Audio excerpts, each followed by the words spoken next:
Cecilia Núñez Trejo. María de Jesús Rivera Ramírez. Okay. Pasamos al siguiente punto. Es a aprobar la agenda. Si gustan repasar los minutos, es esta hoja. A la agenda. ¿Alguien quiere emocionar para aprobar la agenda?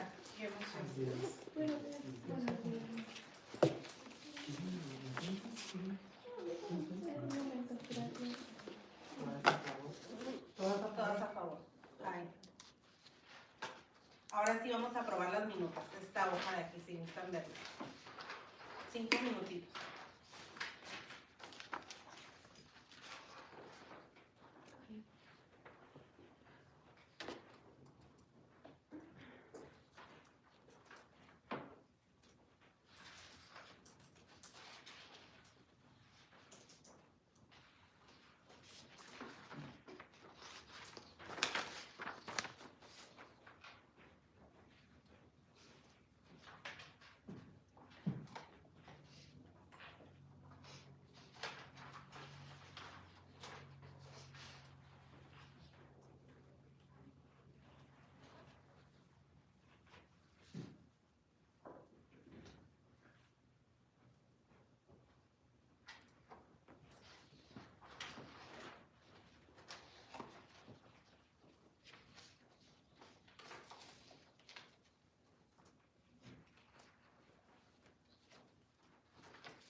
Si están listos, vamos a pasar al siguiente.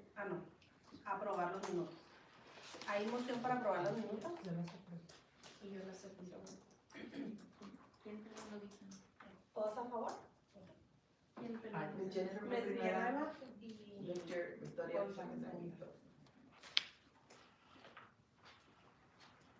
Pasamos al siguiente punto.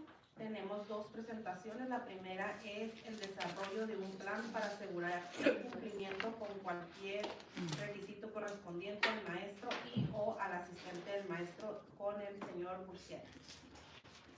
Buenos días. Buenas tardes. Where do I stand? Wherever you feel like standing, that's fine. In the back. Good morning, buenos días a todos. Soy Fray Guzziaga, director de Recursos Humanos. I'm Fray Guzziaga, Director of Human Resources. Madam President, Luz Pérez. thank stand over here because Ms. Downey is going to distract me. She's much better at stand speaking than I am. So the presentation begins, I also want to introduce you to my personnel technician, Ms. Alexis, who's here. And she's probably the one that should be giving this presentation because it's specifically what she does is credentialing and helps us make sure we have all our credentialing in line. Okay, so compliance with teacher and instructional aid requirements is the title of the presentation. So the first slide is the requirements that are outlined in the job description for teachers. It's pretty simple. It needs to have a bachelor's degree in any of our classrooms. The California Teaching Credential for TK6 is a multiple subject credential. And then the 7 and 8 is a single subject credential in that area. So what that means is, for example, as a teacher, when I started, I had both. So I could teach elementary school, I started in kindergarten, and I also could teach, if they needed me, social science at the middle school. So some teachers do have more than one credential. For the teachers that are teaching English language learning, we have an EL authorization, which is either an ELA, which is English language arts, it's a CLAD or a B CLAD. And for those of you that maybe just see initials, the CLAD is the cross-cultural language and academic development, and the B CLAD is the bilingual cross-cultural language and academic development. For instructional aids, it's a little bit different. Theirs is 48 units of college work, or they can have an associate's degree in community college, or they can do a CBEST test, which is a proficiency test, or the instructional aid proficiency test, which the district also, we offer that in our office in HR. And then we have, to make sure that, you know, compliance is key for credentialing. So we make sure that each applicant is paper screened by HR to ensure proof of requirement and that it's attached to the application. So whenever people apply, my office staff makes sure that all their credentialing information is in their application and not the application is denied. So pretty much you have to have everything in there. For teachers, we also check on the CTC, which is the Commission on Teacher Credentialing, to make sure that their credentials are active. So all teachers in California have to have their credentials through the CTC. And then applicants who do not include proof of minimum job requirements are not eligible to move forward into the recruitment process. Okay. And then we have the next slide, which is insurance compliant after hiring. This is very important because credentials can run out of time. The credentials are not forever. So the instructional aid requirements, those typically do not expire, but teachers do have a monthly monitoring and expiring credentials. So notifying teachers is important with the expiration dates.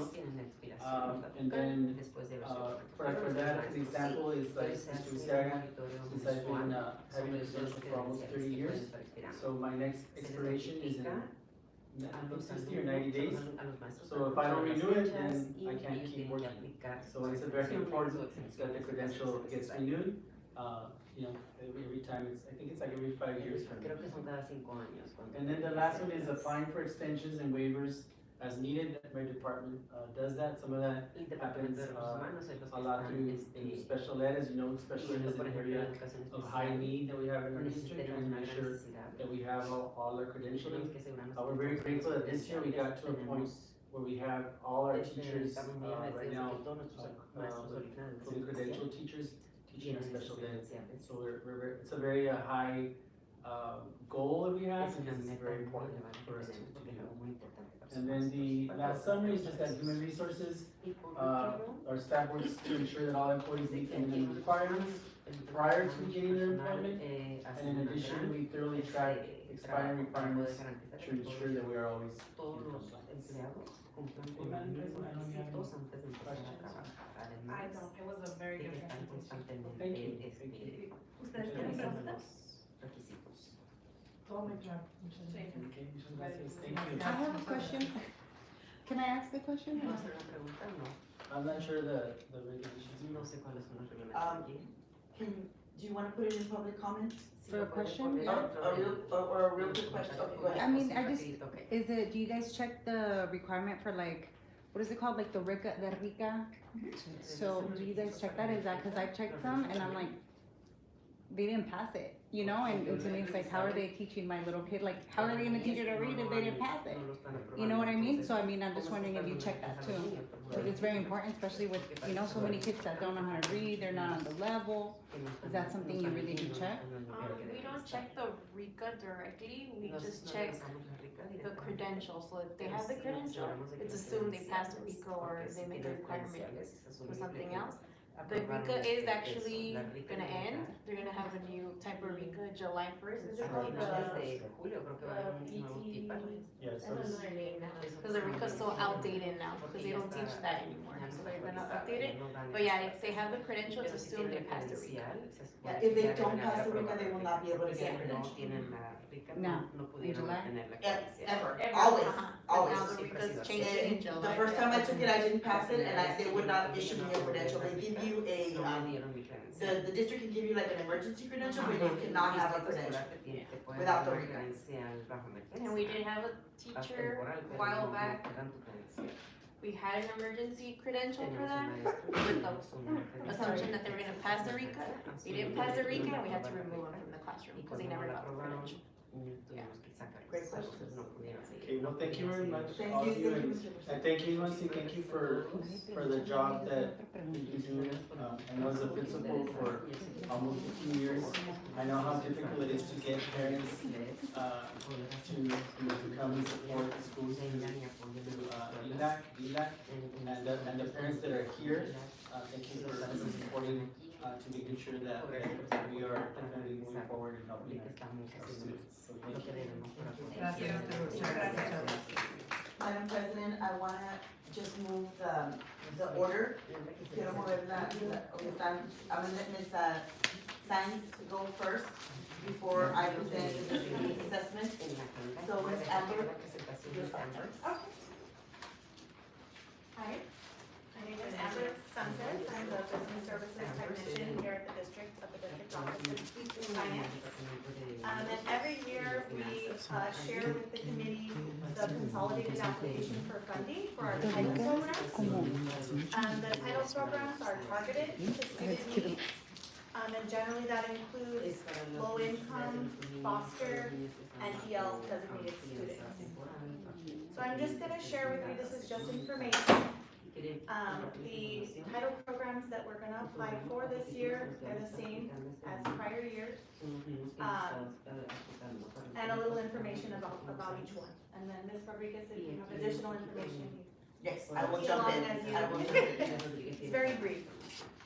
Title I, Part A is the basic grant, and that's targeted to the low income, foster, and EL students. The district currently has about 85% of our district that falls into those categories.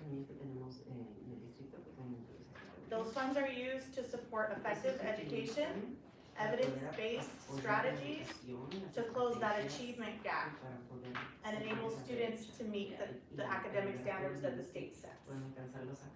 And just to add to what Ms. Amber is saying, this is what our single plan for student achievement, our SYSD and our school site council members work with. This is the money that they work with, that is given to every single school. Okay? So a portion is designated to each school based on their enrollment, and then there's a portion that lives at the district level, and that's used for district-wide programs like online learning resources, some instructional aids and interventions that live at the district level. So the Title II, Part A is to improve teacher and principal quality. So generally that's used for professional development, and to increase greater access for teachers and principals and leaders. So I'll give you an example. We have a district-wide training called, with CABE, the California Association for Bilingual Education, and we support, our English language learners with, professional development. That can go into Title II, or it can go into Title III. And let her explain to you what Title III is. So Title III is our English Learner grant, and that's for language instruction for English learners. And the funding will follow the students who's been designated EL until they're no longer needing those funds. For the current year, we're looking at about $300,000 for that program. How much is it? About $300,000 $300? 300,000 total. for this. Yeah, so previous year was 300,000, we expect it to be the same. Now, these are federal funded programs, and so as we're aware, the US Department of Education and the federal funding is challenged currently, so we're hopeful we'll see the same funding that we've seen in previous years. Anything else for you? I think that's it. And then Title III has an immigrant piece. We haven't had any immigrants classified in our district for the past 4 or 5 years. We still apply though, because if we receive a student in the middle of the year that's an immigrant, then we would apply for those funds. So we apply now, and then if we receive students later, hopefully we can receive a portion of those funds. And the last program is Title IV Part A. That's a little more general of a program, student and school supports. And so this is usually used for STEM, technology, enrichment programs.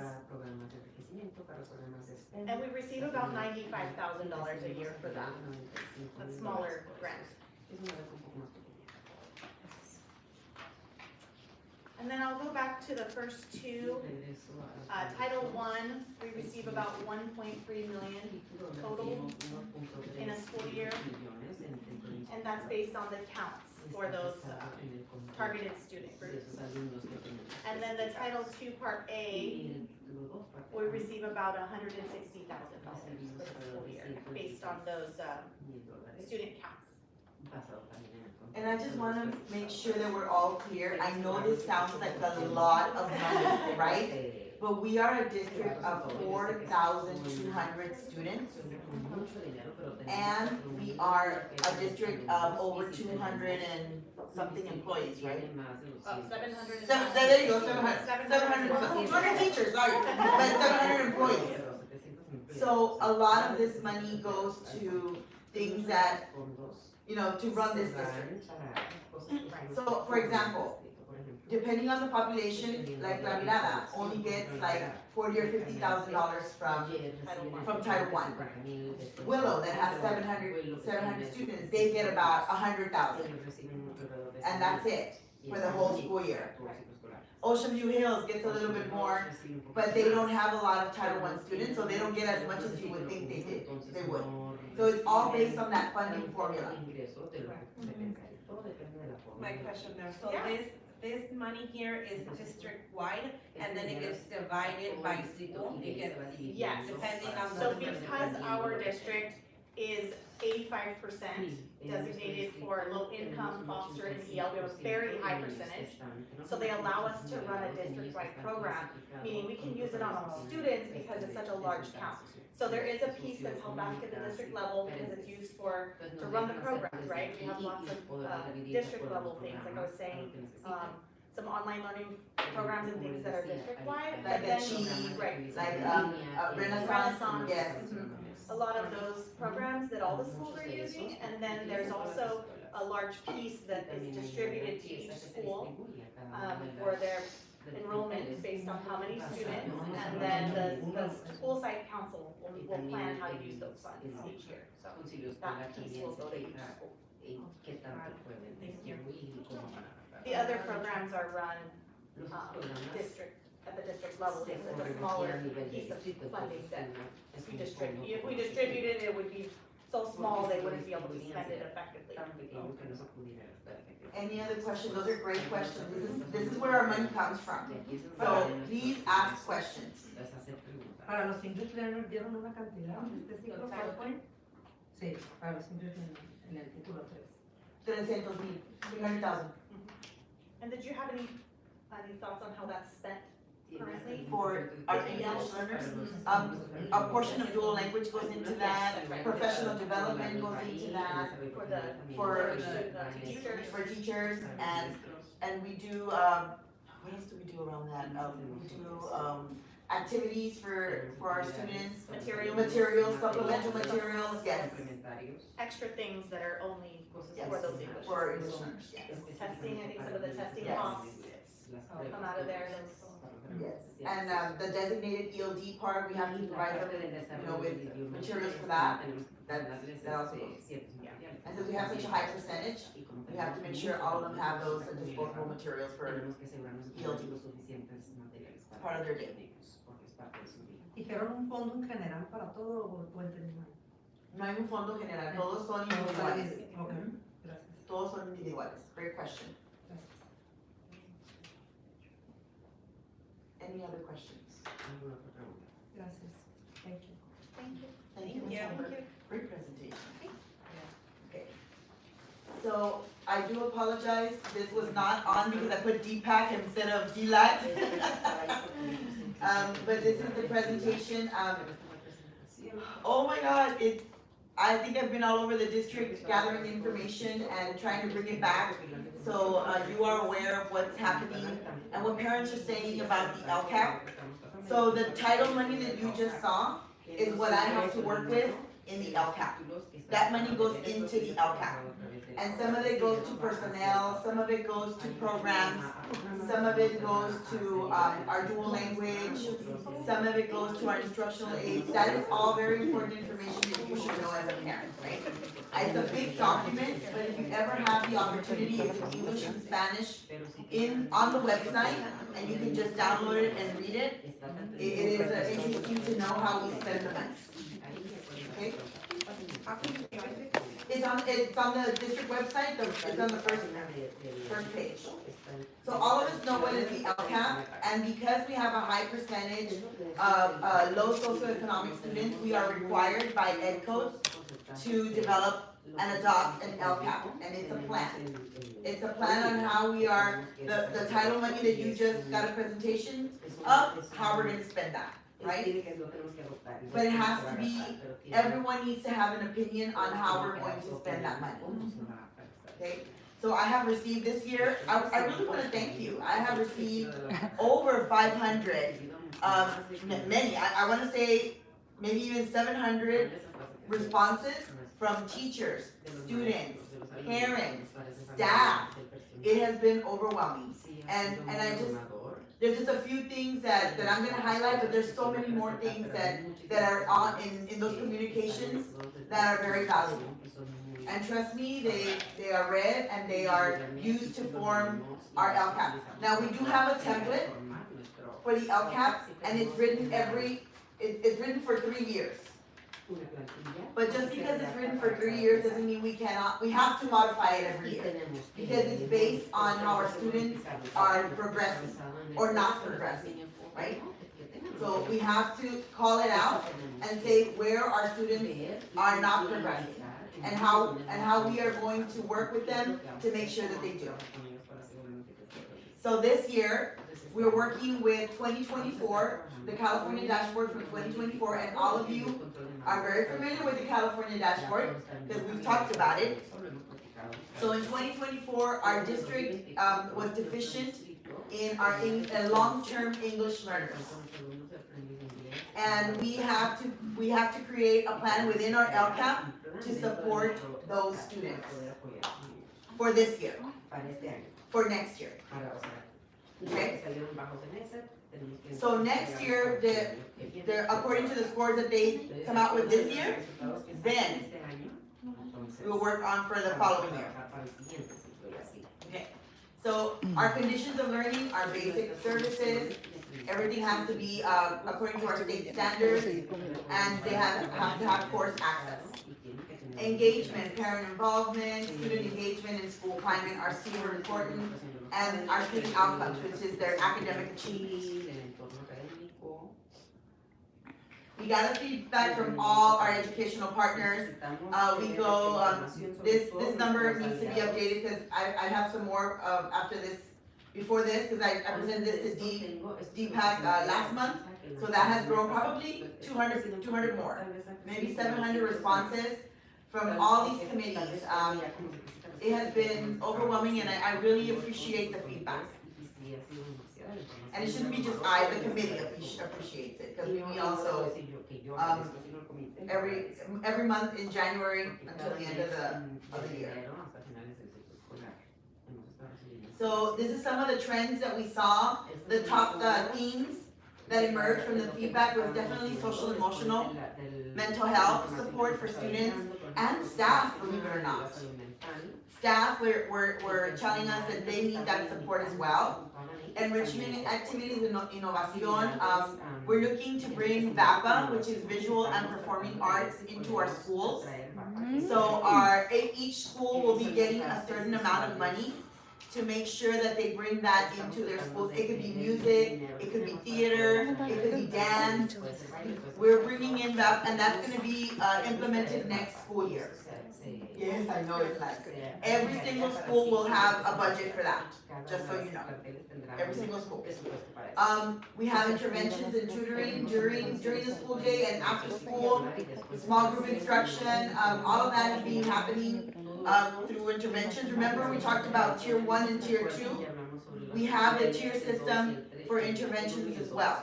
Like, how do we support students? If we see that they are not growing with what everybody is receiving, what are we doing in tier 2 to support them and their learning to make sure that they go back to the tier 1, right? So that's our goal for this year, okay?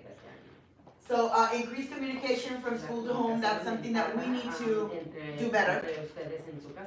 Dual language is something that also came up, and there's a lot of dual language that came up, but I just want to give you like a little bit of an overall. They talked about dual language in every school site, that they want the seal of literacy or the pathway to seal of literacy, and that's what we've been working on with our dual language committee and our dual language teachers. But that, it is a process, we have a plan, it cannot happen overnight. So we're on that pathway, we're on that road. Professional learning for all staff, including part-time instructional aides, around social and emotional, around dual language, around VAPA, robotics, language arts. They're bringing robotics to the middle schools. And this is all with all of your feedback. Okay, I just want you to know, all of your feedback has driven these changes to our school sites for next year. Parent educational opportunities, access to technology. Our technology plan is in year 2 of being implemented. So the first phase is smart boards, new smart boards for all school sites. They started at Vista Del Mar, and I think the next school is going to be Sims, and over the summer they're going to try to do as many as they can. So know that they're all going to get like these kind of TVs, interactive TVs. And writing across all curriculum areas. That is also a focus, writing and reading. Okay? So because of those, that feedback, next year we're creating a literacy plan for our district. And I will share that with you guys when you guys come back next year. Hopefully you can join us. So we have multiple measures. So what that means is when I write something or when something is written in the LCAP, we need to have a way to measure it. Are we looking at our state measures? Are we looking at our local measures? State measures means the CAP, the LCAP, ELA, math. Local measures means our district benchmarks, or how many suspensions they have. Student achievement, according to how they reach their milestones, right? And all the survey data that we get. That is how we measure growth. It cannot be just, oh, I think they're doing good. No, we have to have evidence and clear percentages to show that growth. Okay, or lack of. So like I said, the LCAP cycle is from 2024 to 2027. We are ending our first LCAP this year. We are ending our first LCAP this year for 2024. And I do apologize, these are not, I said 3 goals and there's 5. So our first goal is student achievement, and this English language proficiency is in goal 1. Okay, so we are monitoring our English language learners and their proficiency in goal 1 with student achievement. Our goal number 2 is safety, climate, and engagement, which is our student well-being, school culture, and school climate. And the social and emotional support is embedded into goal number 2. Okay, so this is goal 1 right here, this is goal 2, and parent engagement is our goal 3. So with your pencil, if you wanna put circle 1 and 2, they go together, 3 and 4 go together, and 5 stands alone. Our goal number 1 continues to be student achievement. This is one of the things that have changed. The California EL roadmap is something that we were trained in a couple of years ago. It was during COVID. But because of COVID, I think we didn't really give it as much attention as it needed. So we're bringing it back, making sure our teachers understand what is the California English Learner Roadmap. So this roadmap tells us how students learn. Part of that is we're introducing the science of language in a bilingual brain. Like, how do we learn simultaneously? It's having over 80% of our students that are English learners. Wow. How do they learn? So that's gonna be the first staff development that our teachers are gonna have when we come back. Actually, the entire staff are gonna have when we come back from the summer break. And how do students learn simultaneously being bilingual? So it is very important that our teachers understand that. And we're bringing it back. They know that, but we're reminding them. And we also have a lot of new teachers. Because a lot of them retired, so we have a lot of new teachers, and we need to make sure that they're on board with our goals. So in case you don't know, our goal for the district is literacy for next year, around reading and writing. So goal 2 is our school culture, our climate, and our student well-being. Definitely part of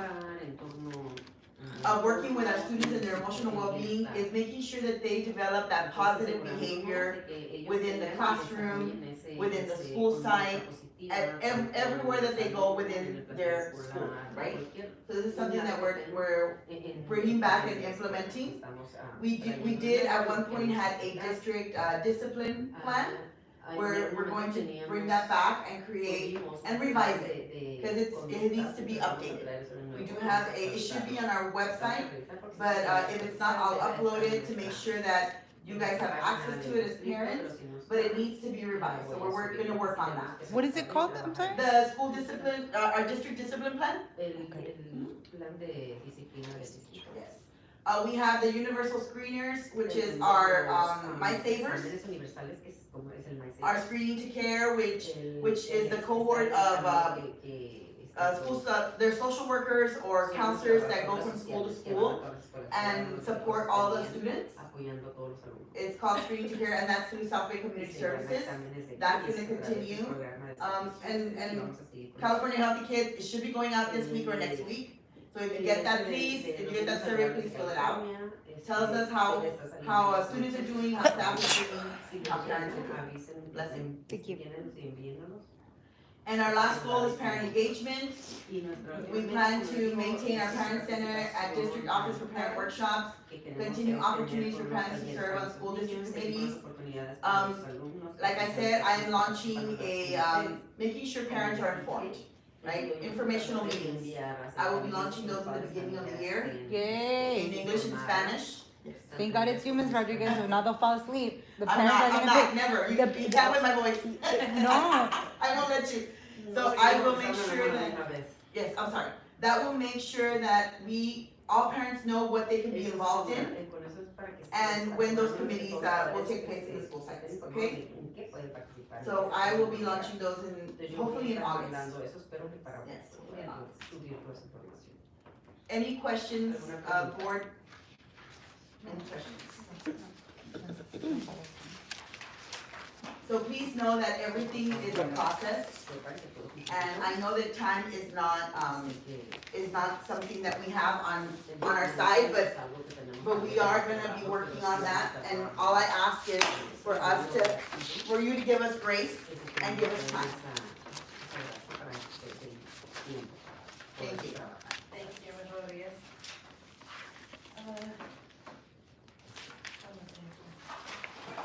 Vamos a pasar con el siguiente.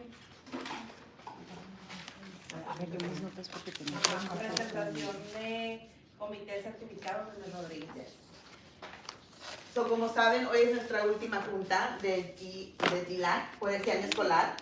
Comenzamos el año que entra, pero les quiero dar gracias a todos ustedes, a todos. Pero más que nada a nuestros padres de familia que están aquí como parte de este comité y son miembros del comité y han tomado una parte muy grande de ser presidenta y de ser la vicepresidenta y nuestra parliamentarian, la secretaria. So, les quiero dar las gracias, en realidad. Ha sido un gran placer. So, aquí tengo Ms. Luz Pérez, nuestra presidenta. Felicidades. Ms. Victoria González, nuestra vicepresidenta. Felicidades. Ms. Jennifer Villanueva, nuestra parliamentarian. Ms. Margarita Zambrano, que no está con nosotros, ella es la representante de Sunset. Ms. Cecilia Núñez Trejo, que es la representante de Willow. Ms. Miriam Mendoza, que es la representante de Sims. Y aquí tenemos la representante de Vista del Mar, la María de Jesús Rivera Ramírez. Y tenemos alternantes. De Smile tenemos a Ms. Elisa Jiménez. Y aquí está. Ah, sí, y Ms. Mercedes Ramírez.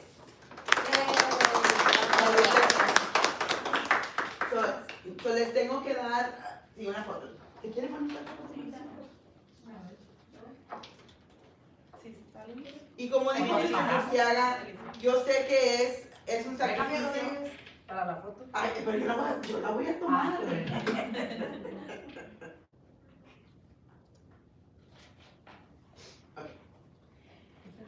So, les quiero dar las gracias a todos los padres de familia y espero que el año que entra comiencemos con información y que ustedes estén más preparados para venir a estas juntas y estar al tanto de lo que está pasando, porque sí es importante, ¿verdad? Y nomás para que sepan, los requisitos del Estado siguen igual, pero no sé cómo van a seguir los requisitos de federal, porque ahorita estamos todavía en limbo, no sabemos qué es lo que nos van a quitar o qué es lo que nos van a dar, no sé. Y yo sé que el Estado de California sí está peleando contra varias cosas, pero eso también va a tomar tiempo. So, mientras todo eso pasa, nosotros estamos firmes con lo que nos dicen. Pero sí les voy a decir, el presupuesto para el año que entra no llegó al 3%. Nos están dando what is it, the 2 point for the revise, 2.7 for the May revise, suggested for the COLA? the COLA. I think it was 2.46 if I'm not. 2.46 y necesitamos un 3% para poder pagar todos los salarios de nuestro distrito y no lo vamos a llegar, so it's gonna be tight. It's gonna be tight. So I just want to make sure that you are aware. Quiero que ustedes estén al tanto de que el Estado de California no nos dio el 3% de COLA, que es el Cost of Living Advance. No nos los dio, nos dio un 2.4. Tenemos esa, when do we have that meeting? In a couple of weeks. Yeah.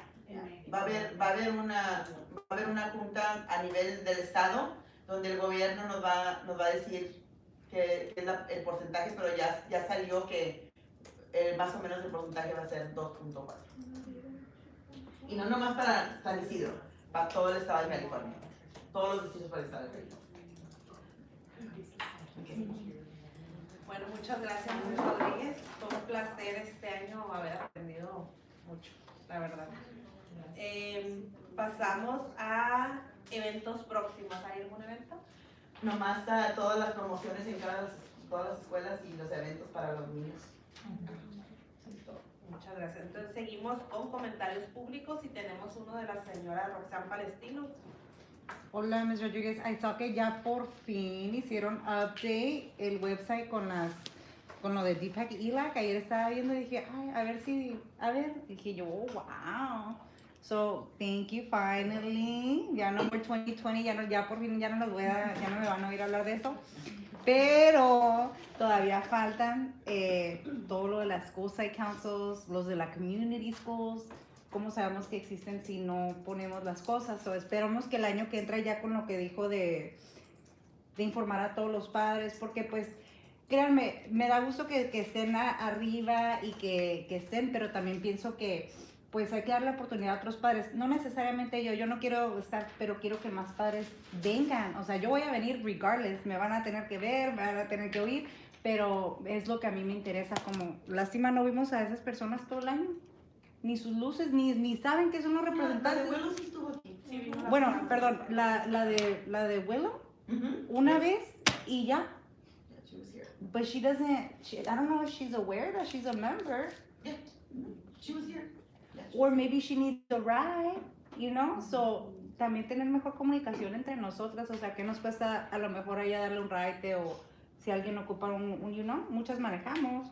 So, invitar a más personas porque somos las mismas que venimos, pero pues ojalá que sí el año que entra ya con la información, porque lo dijeron, 80%, más de 80% son English learners, y es para que estuviera lleno esto, que vinieran 300 padres o más padres. Imagínate cuánto avance viéramos en los niños, en los estudiantes.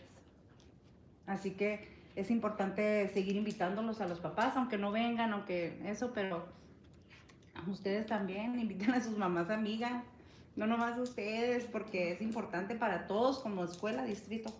Pero gracias. Thank you. Muchas gracias. Vamos a seguir al punto número 8, comentarios de los miembros del DELAC. ¿Hay algún comentario? ¿Usted tiene algún comentario? Pues yo nada más quiero agradecer por permitirme formar parte. Estoy aprendiendo porque mis niños pues están aprendiendo, ellos están en este programa de aprendices de inglés.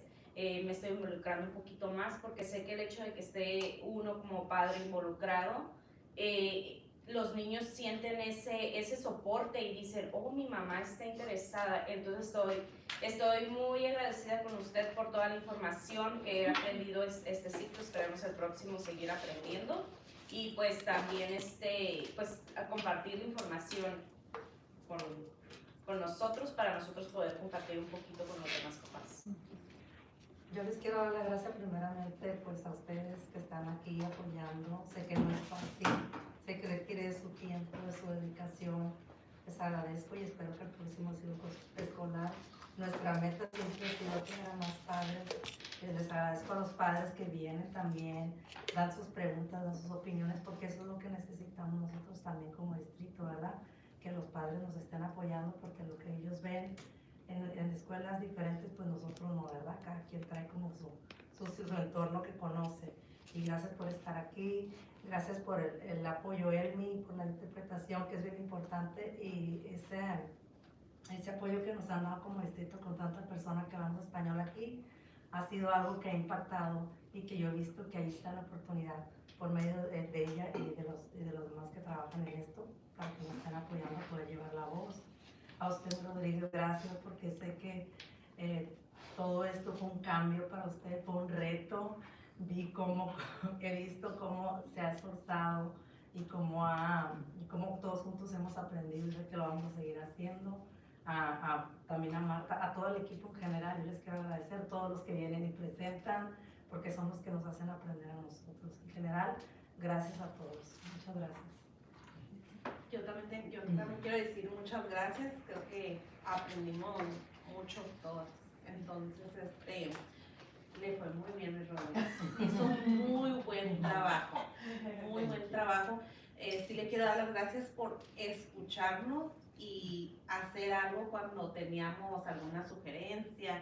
yo personalmente sí vi que lo tomó en consideración nuestros comentarios. También sí estaría bien si cada escuela pudiera ponerlo en el calendario del mes. La junta del DELAC va a ser tal día, para que todos los padres tenemos el calendario en nuestro refri, que supieran qué día es, porque no nos avisan. Entonces, uno se entera por los correos y eso, pero no avisan. Entonces, si pudiera ser como una recomendación de, por favor, pónganlos en sus calendarios, y así, ya si un padre está enterado que va a haber una junta, ya es en su criterio si quiere venir o puede o no venir, pero está enterado, el trabajo está hecho. Pero sí, muchas gracias por un buen año, hizo un buen trabajo, me rodea. Igual yo doy muchas gracias. No está ahorita la presidenta, tuvo alguna situación, pero doy gracias en general porque para mí todo esto es nuevo, voy empezando. Sí, a veces me quedo como que, aparte de que entramos tarde, me quedo como que, ay, ahora que sí, o qué puedo hacer, o qué se puede hacer. Pero sí he visto que dan soluciones a situaciones que se han comentado aquí.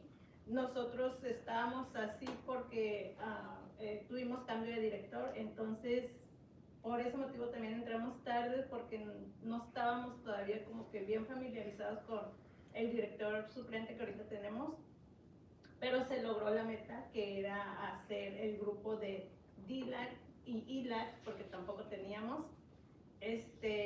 Ahorita que dices sobre la información de poner las citas o las fechas de las juntas que va a haber, el director que ahorita tenemos, él hace un boletín semanalmente, puede ser alguna opción para ustedes en la escuela. Hace un boletín semanalmente, por decir, mañana en la tarde lo entrega, lo que pasó la semana pasada, da un resumen pequeño y pone las fechas de lo que va a haber adelante, que es las fechas del mes, como decir, mayo, pone todas esas fechas. Y ha funcionado. Ahorita ya la escuela está jalando un poquito más de papás con lo que está haciendo el director. Y muchas gracias por ustedes, porque la verdad sí es algo un poquito difícil, un poquito saturado, mucha información, pero muchas gracias a todos. Y si me permiten, nomás les quiero decir que, ¿verdad? Roma no se hizo en un día, ¿verdad? Todos estamos aquí apoyándonos unos a los otros, y no es porque, pero reflejando, tenemos muchos nuevos directores, y eso es algo que vamos a comentar comenzando el año que entra. Para el que sigue, tenemos una semana donde nos juntamos con los directores antes de que entren los niños y los maestros. Ese es un tema que voy a tocar con ellos, para asegurarme que ellos estén al tanto, que la comunidad tiene que saber qué es lo que está pasando, no nomás a nivel de la escuela, pero también a nivel del distrito. Sí tenemos varios nuevos, y yo creo que también va a haber cambios. Va a haber cambios. Sí, Yo sé que, porque ya se publicó, su director va a Vista del Mar. No sé quién va a ir a Sunset, pero sí va a haber una nueva persona ahí. Con eso se lo paso otra vez a la presidenta. Si ya no hay más comentarios de los miembros, vamos a hacer cierre de sesión. Necesitamos una moción para cerrar sesión. ¿Alguien mociona? ¿Usted? ¿Cómo se llama? Mercedes. Ramírez mociona.